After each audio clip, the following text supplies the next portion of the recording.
Welcome to Bill Monty's Guide for Getting Older. Hello and welcome to a special episode of Bill Monty's Guide for Getting Older. I am Bill Monty. This episode, a little background here. Several months ago, I came across a meetup group, a How to Podcast meetup group, run by a man named Dave Campbell out of Ontario, Canada. One of the best things to happen to me in 2024. Dave does 8 podcasts. I think 7 are actually active right now. I get numb. I get heart palpitations at the thought of doing 8. I do 2. This one and Tales from South Florida. And it can sometimes be overwhelming.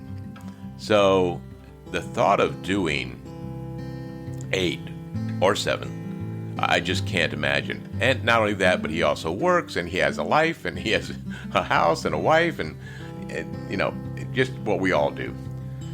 Dave's one of the nicest people I ever met.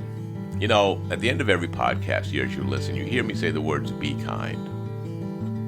Dave is the epitome of being kind because what he has done with his group is to find a way to support podcasters and to support people, and he doesn't even charge for it. If you are a podcaster, you need to listen all the way to the end of this episode because he will give you the information on how to join the meetup group or how to contact him directly for one-on-one. And if you are a podcaster, you know there's no one else offering this free of charge. He has podcasts for dads to give advice. He has podcasts to help people edit their shows, their podcasts. He has a podcast about recycling that they do up in Canada. He's got a podcast for everyone, not just podcasts about podcasting. So look, I don't want to bore you here. Without further ado, this was Bill Monty joining Dave Campbell on his show, the How to Podcast series. And we're talking podcasting and life purpose and just what it takes to get by in the world sometimes. As always, thank you for listening. This is our last episode of 2024, and I thought it was a good one to say goodbye to one year and hello to the next year with. We'll see you again in 2025. And now, my friend, Dave Campbell. Hey everyone, welcome back to the How to Podcast series. I'm excited to have someone on my screen because I see this person often on my screen. Part of our amazing meetup community over on meetup.com. We get together on a regular basis, and Bill shows up and brings great wisdom, great knowledge, and a great speaking voice, which makes me happy.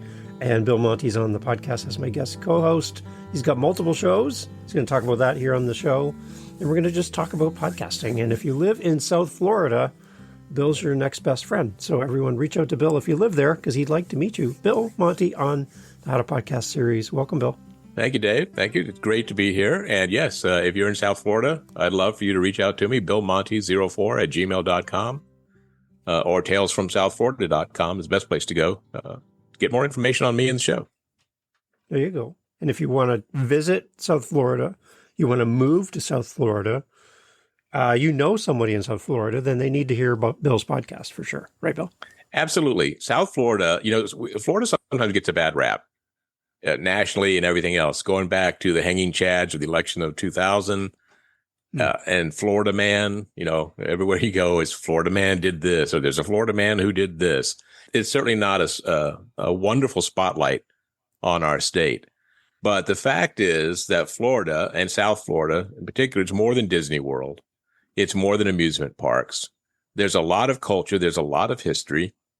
There are a lot of wonderful people. There are a lot of big names and stars that have come from South Florida and that do things in South Florida. You know, the singer Pitbull is Mr. 305. And that's what my podcast about South Florida, the idea for it came from was, let me kind of go out and talk about what a great place this is and what it was like to grow up here. Because my family moved here in 1965. We came from Texas. I was a wee lad, you know, so I grew up in a really great time. And it was a time when South Florida was very seasonal. So literally after Easter, so somewhere around April or beginning of May, all of the tourists, all the snowbirds, as we call them, would go back up north. And for that period until right like early October, mid-October, it was almost a ghost town.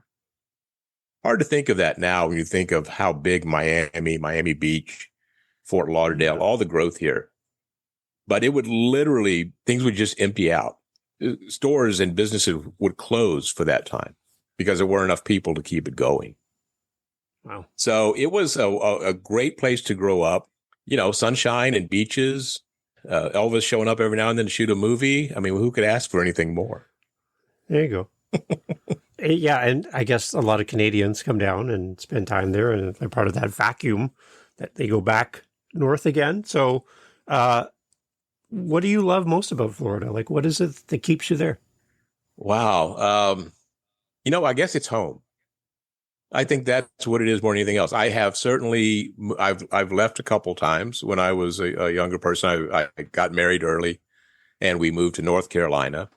There was a time right after high school when I went out to LA for a little while, but I always came back here. I think the reason is I'm just comfortable. I do things like I wish we had colder weather sometimes. I wish it was more seasonal. I wish the leaves changed color. But for the most part, it's really a comfortable place, and the people are nice, and there's a lot of different cultures. You can go from one city to the next, or one area or one town to the next, and maybe it becomes mostly Hispanic. And you have all these wonderful Hispanic restaurants, this wonderful Hispanic culture that's there to greet you, and their celebrations and the way that they do things. Then you have a Caribbean influence down here. Yeah. So you're exposed to all of this and without feeling overwhelmed. And that really is what I think is just a driving force of being down here. Now, I will say it has in the last few years become extremely expensive to live. And I guess that might be true of a lot of the nation right now. But if you're planning to move to South Florida, the one thing I will say is check your bank account, because it's very expensive because of the hurricanes. The property insurance, homeowners insurance is very high. So if you're going to own a house, you need to know that. I don't know. It's Florida. It's South Florida. And I think the same for many people, it's where I grew up. So, it is. It's home. That's why I stay. That's why I kept coming back, and that's why I stay. It's good. I'm glad you have a podcast. It's a local podcast. We brought this up in the meetups, that there's basically two types of podcasts that are underserved, audiences that are underserved in podcasting. And what's interesting about you, Bill, is you actually are hitting both of them and doing it very well, by the way, is a local podcast because people wanting to come to South Florida, maybe move to South Florida, they're looking for a real estate agent, or they want to know more about the area, all that kind of stuff. They will look for a podcast about South Florida. That's where I want to move to. So that's where I'm going to do my research, and you will show up.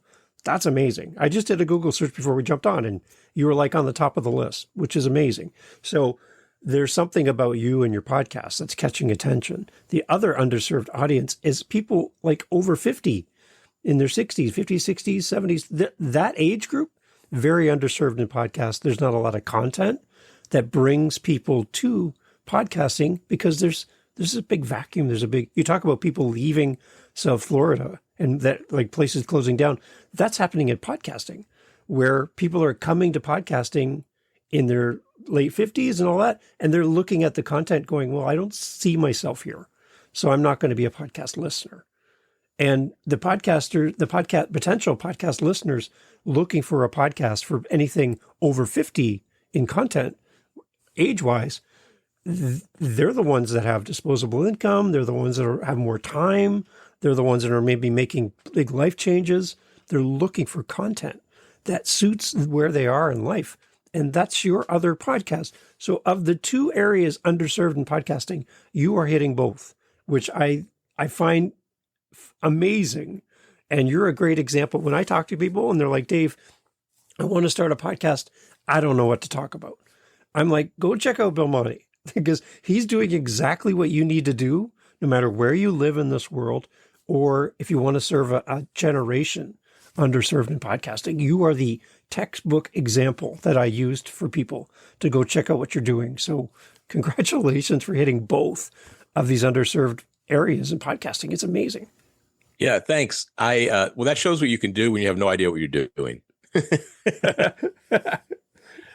I have to say, at the time when I started, so as a little bit of context, I do have a bit of a radio background. It's not a heavy radio background, but back in the late 90s, me and my co-host, Jeff Allen Wolf, I would say briefly, over the span of about 3 years, we were on radio in South Florida, doing talk radio, which was dying out at the time. As I say to him all the time, boy, do we have perfect timing, right? We just came on right as we're coming on board right when the ship was letting everyone off on land. So I have that, and I have a theater background, entertainment. So I was an actor for years, performing mostly stage, but a lot of film work, a lot of voiceovers and things like that, and hadn't done it for quite a while. And I was working in a place that provides services to seniors in the South Florida area. And I was a little frustrated with the calls we would get that the people didn't seem to know where to go to or where to turn to get help. By the time they reached out to us, some of them were in panic mode. So caregivers caring for an elderly parent or spouse, and they thought they had a handle on it. And then, when you're dealing with things like maybe dementia, it can go south so fast for you. And all the planning that you thought you did, and well, I'll pick up the phone and call someone for help. When you do, you're told, well, yes, we can help you, but there's a wait list. And that wait list is maybe a year long. You need help tomorrow. You need help yesterday. Yeah. So I would kind of lamenting about this at lunch one day. And some of the younger coworkers of mine, millennials, one kind of jokingly said, hey, with your background, you should do a podcast. Now, I kind of knew what podcasts were, but I didn't really. And I laughed and I said, well, what on earth would I do a podcast about? And he goes, everything that you moan about here at lunch. And I said, well, do people my age listen to podcasts? And he goes, no, but maybe someone will. Mm-hmm. So I started doing research. I read books. I went on YouTube and I started saying, you know what? Maybe this is actually something I could do. Maybe I could help somebody. I didn't do it for, of course, the first thought is, well, this will become some kind of side hustle. It'll bring in some kind of money. I'll get, obviously my friends and family will support me and they'll put it on their Facebook and they'll tell all their friends and family. And it might take 3 or 4 episodes, but I should hit 1 million views or listen somewhere around 3 or 4 episodes, right? Obviously. Yeah. It doesn't work quite that way. So lesson number 1 for everyone, if you're starting a podcast, best of luck to you, but be aware of the realities of podcasting, especially if you don't go into it really with a solid plan and solidly knowing what's going on. So on top of that was, I'm going to be creating a podcast for an age that doesn't listen to podcasts. So what do I do then? How do I do this? And I just started tinkering with it at that point. And the initial response was actually pretty good. It was pretty strong. And it just helped me to keep building and building. I started getting people reaching out to me and saying, hey, I heard this episode that you did. And I will say the first year or so that I was doing it, maybe 7 or 8 months, it really was kind of a how to get help if you need it, how to cut cable if you can't pay your cable bill anymore, but still watch all those, here's how you stream if you don't know how to do that. Here's how you apply for Medicare. I literally took 2 or 3 episodes and talked to them about how I applied for Social Security and all the things you need to be aware of. And here's the documents that you need. And here's how long it's going to take. And here's what they're going to tell you. So it really was kind of a how to get older. And through that, I started realizing that I could also just talk about my experiences of getting older and that might be more valuable. So the first season was kind of a how to get older. The second season is that I'm focusing on is kind of life lessons of becoming older, of being older, but not being old. That's the big thing. I always say this podcast is for young people who have lived a very long time. And that it's not about being old. It's about getting older. Life as you age can teach you some really wonderful things. And there's a lot of advantages to being older. Obviously, there's some disadvantages, I'll speak for myself. The mind doesn't work as quick as it used to. The body doesn't react as quickly, things like that. But your attitude and your knowledge of the way the world works and how things work, when you start lowering your expectations as you age, the world is not so frightening and not so frustrating. There's no reason to believe that it's going to be one way when you know for 60 some odd years it has never been that way. So stop thinking it will be and live in the world that you live in. And that's like one of the things that I've learned. And that's one of the things that I like talking about on the show is be aware of where you are, be aware of what's around you and who's around you, and be thankful for that. Time to stop planning for one day. One day I'll do this. One day I'll do that. One day is today at a certain point. And you need to understand that. So it's been an interesting journey so far. And I've met some wonderful people like in the meetup group. And I've had some great experiences. And I can say this really hasn't been a negative aspect of it. So Bill Monty's Guide for Getting Older is the name of that podcast, and available wherever podcasts can be found. Mm-hmm. I hope people listen, that they enjoy it, that they reach out and they share their experiences, because, like you were saying, this is kind of an underserved audience here. And I would say that if you're a caregiver and you need to hear a friendly voice or some good advice or solid advice, then, give a listen, because I can steer you in the right direction if you don't know quite right now what to do or where to go to. So when you look at your analytics and your stats and all that stuff for your show, are you hitting your target market? Are you seeing that age group listening to the show? Yes. Or any surprises at all when you look at your stats? The only surprise was when I see things like the people are listening in London or the Philippines or Spain, or there's even one I can't even pronounce, Herzegovina, something. And I'm like, really? I have listeners there? So if you're listening, I'm sorry I can't pronounce the name of the country you're listening from, but thank you so much for listening. I do appreciate it. Right. So I think that was the biggest surprise, is that oddly enough, where I thought there would be the groundswell from my local community is, one of my most vocal supporters actually lives in New York. And, often writes to me to tell me how much he appreciates, and he'll comment on I enjoyed this episode. It really, I really related to that. I think that's the part of it that amazes me. Absolutely. The demographic for the show is probably 50 and up. Right. But I could say that if you are certainly in your 30s or 40s, you could be listening and find something, because again, it might not be for you, but there might be a relative or someone that you know, or a neighbor, that this would be good information for. And I try to keep the episode short. One of the things I found early on was brevity is your friend. But my first episodes were probably about 25 minutes to 30 minutes long for the first, I would say 7 or 8 episodes. And part of that problem was, and again, going back to believing that it would be family and friends from long ago on Facebook who would be the supporters, they might want to know also what I'm up to. So there was this mix of, here's this advice for getting older. Then suddenly the second half of it would be, and here's what Bill's doing. Here's the music I'm listening to, or here's a great book I read. And when I would look at the analytics and see where people dropped off, they dropped off when I started talking about, here's what Bill read and here's the music I've been listening to.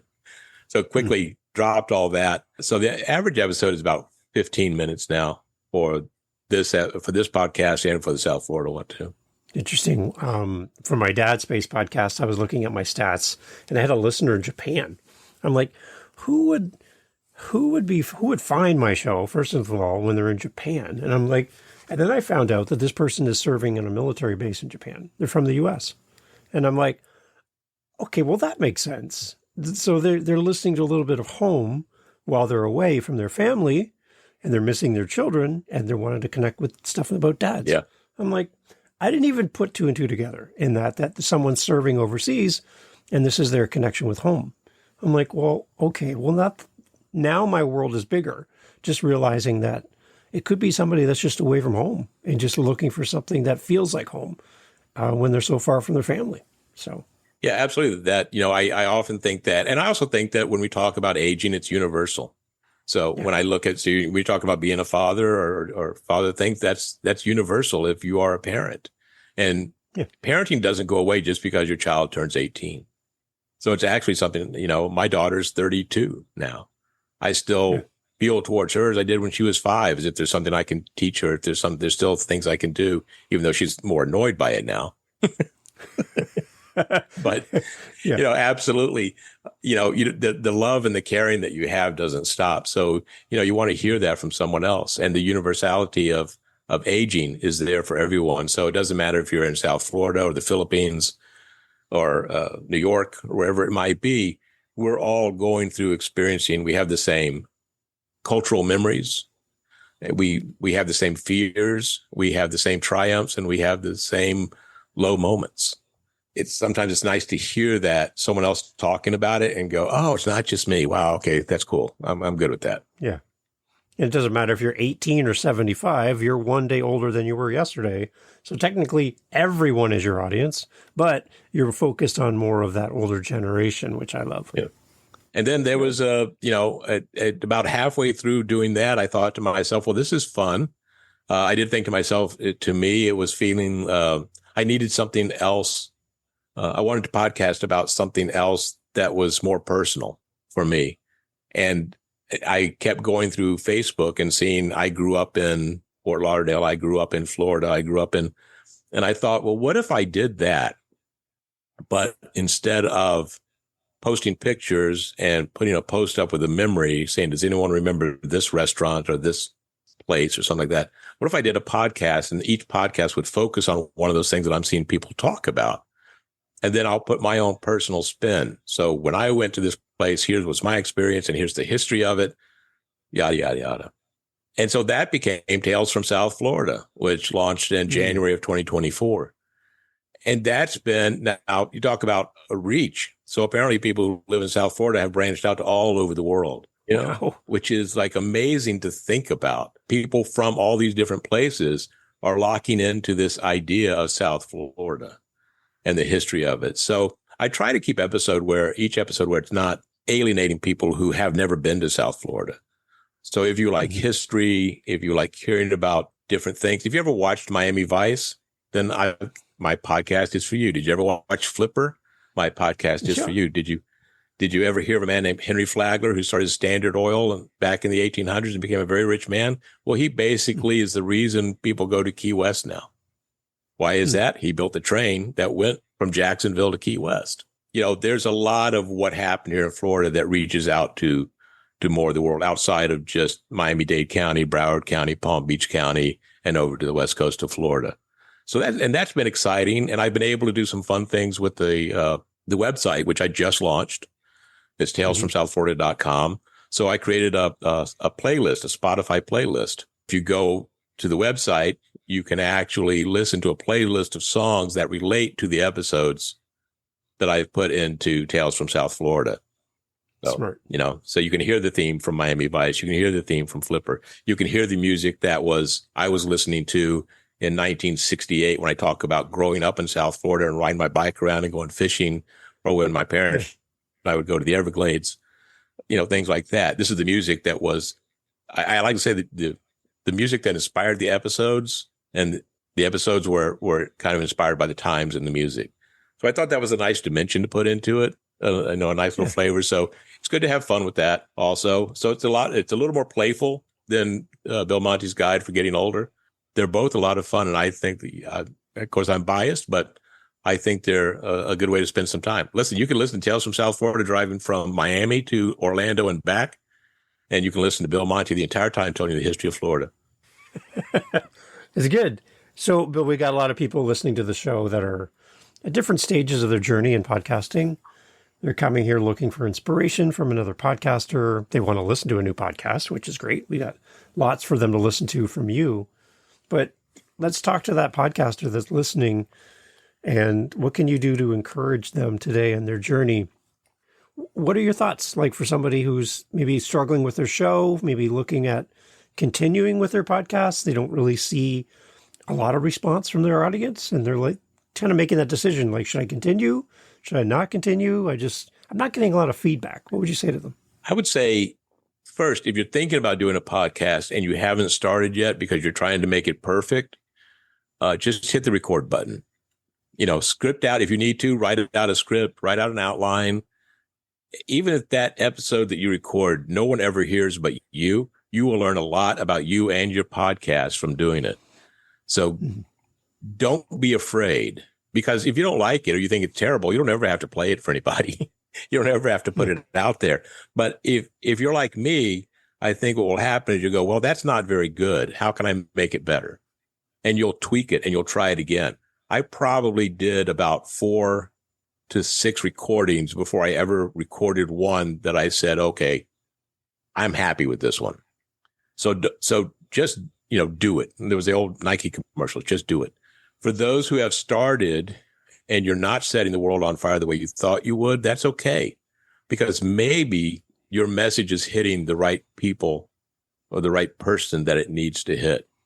I've had podcast episodes that have only had 20 downloads, but that's 20 people who enjoyed it. So it resonated with the right people for that time. At first, I used to get really frustrated. I used to think, well, I'm not going to do this anymore. This is a waste of my time. But then I thought about it, and I would hear people say, and you've reiterated this also, Dave, since I met you, it's not about the numbers. It's about what you're doing. It's about the quality of what you're doing. It's about the message you're trying to send out. So I would say, what is the message you're trying to send out? How important is it to you? And start looking at, there's a lot of information out there. There's a lot of great books. There's a lot of great people, and there's YouTube that will teach you how to do some things with marketing. So search engine optimization, SEO, keywords, social media. You've got to find the one that works for you. And I would also say, hold off on the impulse to spend a lot of money when people say they will get you a lot of downloads. They will. They'll get you a lot of downloads, but no one will hear your podcast. But they will get you a lot of downloads. They're bots. And so just be careful of that, but be true to it. And then don't be afraid to tweak it. This is your show. You can do Bill Monty's Guide for Getting Older used to be called Bill Monty's Guide to Getting Older. And about halfway through, that wasn't resonating with me anymore. And the original artwork that I thought was great, because there was my face shining. And I realized no one is listening to this for me. They don't know who I am. So I changed the artwork to reflect what the show is about. I have re-edited episodes that I just didn't care for and made them better by doing that. There are things you can do. So be true to yourself, be true to your vision, be true to your podcast. And at that time, you'll find you're being true to your audience. And once you make that connection, they'll be there for you. Don't focus on numbers, especially initially. Don't worry about it. Just do your show and do the best show you can possibly do. And I think you'll be happy. Now, if you're really unhappy with it, you might have to sit back and reflect, is this what I really want or need to be doing? But if you had the passion to even think about doing it to begin with, that's a huge step right there. So follow it. I think you'll have a lot of fun. I know I do. It's, someone asked me a while back, they said, why do you podcast? And I had to be honest and say, I'm going to say for a very selfish reason, it's my way of trying to be immortal. Because your podcast will live long after you stop podcasting. I can't tell you how many times I'm searching for a podcast and I'll look at the last episode was 2017, or something like that. Long after I have shuffled off this mortal coil and joined the choir invisible. If someone wants to hear about South Florida, they can search South Florida and my podcast is going to pop up. And my experiences and my voice and my stories are going to live beyond me. And there's something kind of cool about that. There's something, to me anyway, there's something that's kind of nice to know that you are making your own little footprint in the sand that's going to stick around for a while. I was listening to James Cridlin from Pod News. He was being interviewed on a podcast, and he said, the one thing that's so unique about podcasting is that your podcast is up against and with a collection of other podcasts, and you're up with the best of the best. Like some of the most popular people in the world having a podcast, your show is right next to theirs. Now try to do that on television. Go create your own television station and see how long that takes and how much money go create your own radio show and go get a radio tower and go get all that, or go get a newspaper. Go get a magazine and get on the magazine stand at the checkout counter. Go try to get yourself next to everyone else in a creative space. Podcasting is so unique that you can be right next door to the best show in the world with hundreds of thousands of downloads. And then there's you, there's me. We're in that same space. And I'm like, what a great experience. What a great opportunity to know that your voice is being captured. There's legacy and there's reach. Like, there's no boundaries. Time, place, into the future. People are going to press play on this episode years from now. And where will we be? I don't know. But somebody's going to press play on this. And that's what I love about podcasting is it's just taken away all of the restrictions and given us this platform to talk about the things that mean something to us and to build community as well. And that's something else too. It's a great way to give back. If you're doing something locally or if you're doing something for a very niche audience, I guess, it is certainly a way to build community. It is certainly a way to support those all around you. And how often do you get a chance to do that? I'm a big believer in every day we should try to always make a difference in someone's life. Sometimes when I say that, people go, well, that's a very lofty kind of thing. What do you mean? Like, cure cancer or something like that. I said, sometimes you can just hold a door open for someone who would struggle to walk through a door and you've made a big difference in their life that day. If you're in a store and someone can't reach that item on the top shelf and you just do it for them and hand it to them, expecting nothing in return, you've made a difference in someone's life. Sometimes just a smile or a kind word, which is so lacking in the world today, is enough to make a difference in someone's life. And I think podcasting allows you to do that on a larger scale. So if you need a larger scale to do it, if it's not enough just to hold that door open for someone, then podcasting is a way to make a difference in someone's life. And again, when the gentleman from New York writes to me and says, I loved what you did. I loved that episode. It took me back. It made me think. It made me reflect. Wow. If that's the only thing I ever did with any of my podcasts, it has been well worth it. Yeah.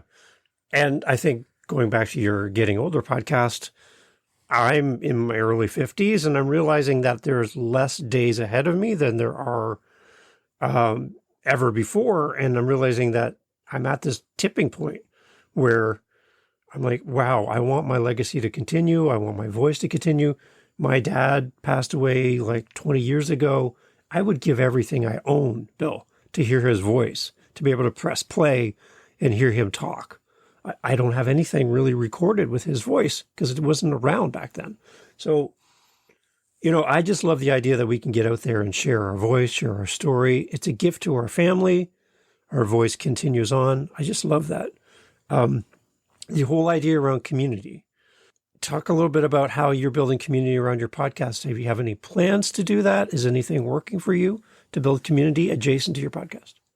I would say, for me, phase one of all this journey was just doing it and getting it out there and getting probably where I am now. Getting the website out there is I think, the start of phase two for me. Good. So when we look at marketing, one of the things I have found the most frustrating about podcasting is the marketing aspect of it. I initially thought, especially with Tales from South Florida, that all I would have to do is reach out to these other I grew up in wherever groups and say, hey, you guys were talking about the Hollywood Sportatorium. Well, I've got an episode about it on my podcast, and that all 16,000 people in that group would come clamoring over. Fact of the matter is that a lot of people did come from that, but they didn't necessarily stay for the next episode. They came for that thing that they wanted to hear about that time, and it didn't necessarily go to that. So that became a real frustration. And also, without having the website back then, I was having to take that episode link and put it into all these different Facebook pages, all these different social media sites. And that was taking me like an hour out of my day just to put it out there and hope someone clicked on it or hope I didn't get banned from the group for spamming because they think I'm trying to sell something. Part two of all this, phase two for me, is going to be starting that build and that outreach of community and building the community. So, I'd love to get out to some local, it's kind of easier to do at this time of year, local fairs, arts and craft shows, get some merch created, and things that I can hand out, little things that I can hand out to get people interested. It's a very grassroots way to do things, I understand, but it's kind of what I'm comfortable with. I have a marketing background, and it's from back in the day when grassroots was actually something you did. We all lived by rave cards back then. We didn't really have social media or websites to do anything for us. That feels a little more comfortable to me than starting to do things like being a guest on other podcasts. Is the other way to do it and to kind of spread the word. And I just hope someone comes and maybe they tell a friend, or if they just want to keep it to themselves and they come back for the next episode, I'm perfectly happy with that too. That's kind of where I'm at in the community plan right now. And it'd be interesting to see where it goes. Yeah, there's a lot of tools that we can leverage. There's newsletters, social media, your website. For me, I started our meetups for the How to Podcast series because I wanted to encourage other podcasters and give them a safe place to get together and talk podcasting without feeling like intimidated or that they didn't have a voice. I want people to come in and go, I don't know anything about anything. I'm going to ask some really stupid questions that I think feel stupid to me, but I want to be able to ask this in a group where other people are going to build me up. And I started our meetups, and the first 2 or 3, I sat there by myself, Bill. Nobody showed up. And I'm like, why am I doing this? Why am I giving up time to sit here and there's nobody here? And then all of a sudden, somebody showed up, and then someone else showed up. And now we've been doing these for a while now. And what I love about the meetups that we're doing is it's not about me. It's not a Dave show. It's an us show where we all get together. And I found even today on our meetup, I didn't even talk as much as I might normally talk because the group just kind of took the conversation on, and I got to sit back and listen. It's fun to do that. I'm trying to encourage more people to come join our meetups just so that they can meet each other and support each other. So I'm going to ask for a shameless plug from you, Bill. Can you explain to people the power of getting together with other podcasters, whether at a conference or a meetup, whatever? Why is that so important to meet other people that do what we do? It's so important because you really don't have feedback from anywhere. Getting feedback, honest feedback on what you're doing, and having a group of people who answer the questions, like you said, the questions you think, well, this is so dumb, I would never ask this out loud because everyone else must know the answer and I'm just stupid. It's invaluable. I can tell you that, and if you're thinking of being a podcaster, so I'm going to do the plug here, you need to be a part of this meetup group. It's on Saturday mornings, and Dave has started it on Tuesdays, I think, during the week. Right. I unfortunately am working at that time, or I'd be a part of that one too. And it is the most selfless group of people. They're nice. They're caring. They offer their support. They reach out to you. You can reach out to them with questions beyond the hour and a half of the meetup or 2 hours, whatever it might be. There isn't another group out there that I'm aware of. And I've been a part of several different groups, and none of them have been like this before. It is unique. I mean, Dave, you have, kudos to you and thank you. You have created something that if this were replicated in a lot of other businesses even, but even more in the podcasting world, the world would be a better place because it really is a safe place of kind, good people. And the only reason being there is to learn and to share. And that's something you just don't get every day in this world. I would say, if you're listening to the podcast, I have become a huge fan of Dave's How to Podcast series. I listen all the time now. Imagine that friendly voice that you hear welcoming you and thanking you all the time during the podcast, being in charge of this group. And then, like you said, he kind of asks the questions and then the group just takes off with it. It's like a great college course or anything like that you just couldn't get anywhere else. And I am so glad and so grateful that I am a part of this group. There's no other way to put it. It's really something special. Yeah, I'm trying to build a meetup group around the idea that there's wisdom in the counsel of many. Mm-hmm. And I love the idea that we all come and we all contribute. We all put our 2 cents in, and we may disagree or see things differently, or we might have a different approach to how we do what we do, but nobody ever feels like they're talked down to. That's a big part of what I try to do in podcasting is I'm really tired of anybody that talks down to people or makes them feel like they're not welcome or they don't have a voice in the group. I've been in meetups, we talked about this, where I've sit there as an audience member and never given the opportunity to speak. And I'm like, I don't feel like I want to come back.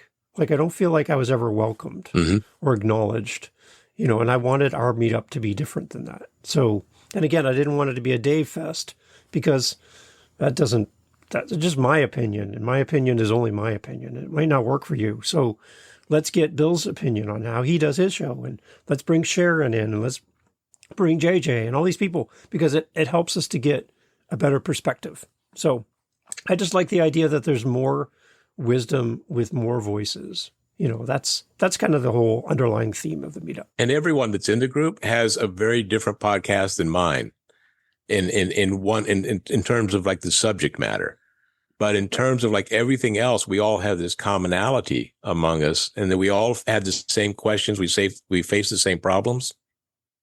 We're just there supporting each other. So if that's what you sought out to create as a safe environment for people to be creative, you did it. Congratulations. Well, you're a big part of it, Bill. So I really appreciate that. And if I could ask, I could ask you a quick question, because this is something I haven't had a chance to do. You do 8 podcasts? 8. Yeah, I have a problem. When did you start podcasting? Back when? 2019, 2020, around there, just in and around close to the pandemic, I guess. Okay. And did it grow? Like you started with 1 and then at the end of 1 year you said, no, I'm going to make it 2, and then 2 became 3. So yeah, is it? It's an addiction. Yeah. Because I'll be honest with you, I find 2 to be overwhelming at times. And you work, right? I work full-time nights. Yeah. I do this during the daytime. So. Yeah. So have you fit sleep in anywhere or? Well, I worked last night and I slept for 2 hours, went to our meetup. Now I'm here with you. It's like 2 p.m. for me right now. And then I go back to work tonight. So I'll sleep about 4 or 5 o'clock this evening into tonight and then go back to work. So that's kind of my day. Okay. And if I could ask, can you list the names of your podcasts beyond this one? Oh yeah. So yeah, I actually have to pull it up because there's a few. Well, we have the How to Podcast series, which you are on right now. This is one that I really love because I get to meet great people like you. Though without this show, I don't know how we would have connected. And now I know your podcast as well. So that's the one I love. I'm a musician, so I've been doing music for 45 years. And so I've done a lot of recording and all that stuff. So one of my podcasts is the Add to My Playlist podcast. And that was done primarily. Spotify had a way where you could insert music into a podcast. Then they took it away. So I'm trying to think of how I'm going to continue with the show, but I could actually have playable songs embedded in the podcast without making you leave to your Spotify playlist thing. My songs were in the show. So I could queue up the song, talk about the song, play the song, and then come back and talk about another song. It was really fun. I loved it. It was so cool. So that's my Add to My Playlist podcast. It was a Spotify exclusive. So that was that one. I have Living My Side Hustle. It's a podcast to anybody that does something on the side, of which I do all the time. So that's another one. I have the Upcycle Canada podcast. It's where we take things that people don't want, and instead of recycling them, we upcycle. So it used to be one thing, and we turn it into something totally different and keep it out of the landfill. So that's the thing that my wife and I started a little business about 10 years ago, and we upcycle products, keep them out of the landfill. So we had our little business and everything. So that's that podcast. I did that one with my wife, Jen. I have Living the Next Chapter podcast, which is an author podcast that has almost 500 episodes in 3 years. And I'm not an author, but I interview authors and I get to meet people from around the world, Hollywood actors, musicians, anybody that's written anything, Netflix writers. It's amazing. It's a really fun podcast.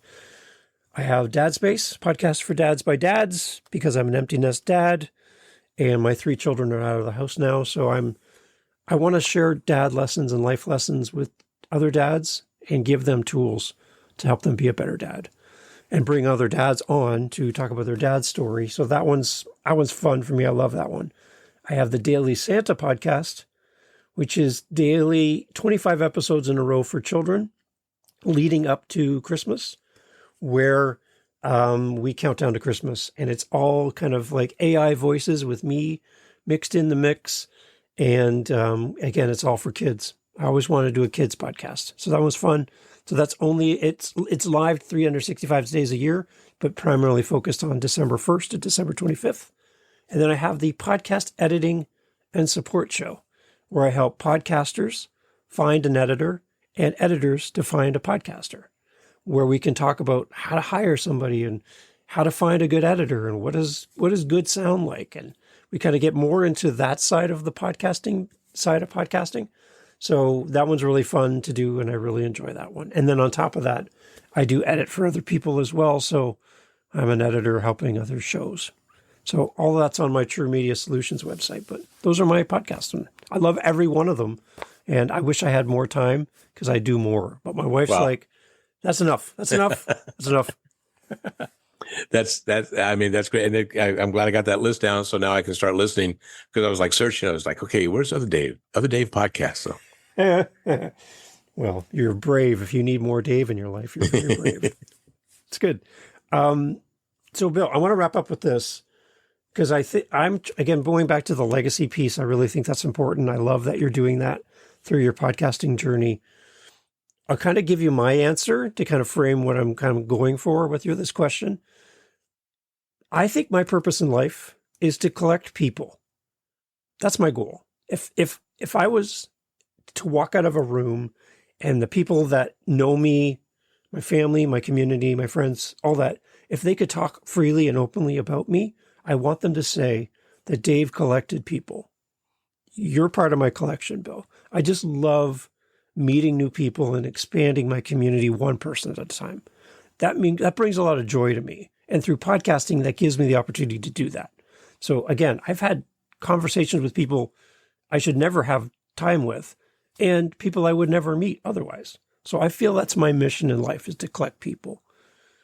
What's your mission in life, Bill Monty? What is that thing that, if you could kind of narrow it down for us, it could be podcast related, it could just be life in general. But what is Bill Monty's purpose? Why are you here? For me, I think it's, if I walked out of the room, or when I'm no longer here, if people say, well, what about Bill was special? I would like people to say he made a difference. And if that was on I plan to be cremated and put out to sea, so there won't be a headstone. Yeah. But if there was a headstone, if it had my name and said he made a difference, that would be good enough for me. Both of my podcasts, I end with the words, every single episode I end with, be kind. And there was a phrase by the Dalai Lama, be kind whenever possible. It's always possible. Mm. And I just think the world could use a little more kindness. So my mission is to make a difference every day in someone's life. One little difference, a stranger, someone that I know, someone that I love, whoever it might be. If I just do one that day, that's enough. If I can do more than one, that's even better. Well, Bill, I can tell you, you're already on the right path, because you've done that for me through your podcast, through your connection with me, through our meetups, and just having time with you. You're on the right path, because you're having an impact on some guy up in Canada. So thank you for doing that. Thank you. Everyone, all information for Bill in the show notes. As always, you know how we do things. Please, what I'm asking from everyone that listens to the How to Podcast show is to go and check out Bill's shows, to listen. When you listen to the entirety of every episode that you listen to, and leave him some feedback. Leave him reviews. Leave him whatever he has out there that you can do to respond. Please do that, and let Bill know that you're connecting with him, because I want to encourage him on his mission to do exactly what he said and to leave that impact on others. So everyone, please, I'm asking you to do that. Let's support each other as podcasters. Bill, again, thank you so much for being on the How to Podcast series. Thank you, Dave, and be kind. Hey, thanks for listening to the podcast all the way through to the end. I love having these great guest co-hosts on the show to share their podcast with you. You have some homework to do. What I'm asking of you is to go check out our featured guest co-host today. Go over and listen to their podcast. The links are always in the show notes. And I'd love for you to go and give them your love and support. And I think if we can all do that for each other, podcasting will be a lot more fun for all of us. So it's time to do what you've asked others to do for you. It's time to do for this guest co-host. Links in the show notes. Go over and check out their show and leave them a review. Do the follow. Go listen to their episodes in full, the entirety of an episode, which again shows to the apps that it's a good podcast because you're going there and you're staying to the end.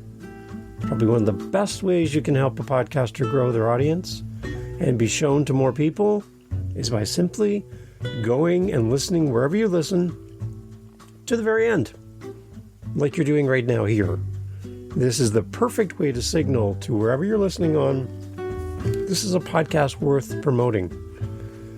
And all of the apps want you to stay on as long as possible. So go over and listen to our guest co-host episode and leave them some feedback. If they have a buy me a coffee, send them a coffee. If they have a speak pipe, send them a voice message. If they have an email, send them an email. If they're on Instagram, send them a direct message. Do something to support our guest co-hosts. They've given up their time to be here with you, to be here with me, and we can give that back to them with time and attention, our love, our support. Thank you for doing all that for me as well. Here on the How to Podcast series, we'll talk to you soon for our next episode. If it's warm outside but you're feeling cold or not sure what to do without a friendly shoulder, you're not alone.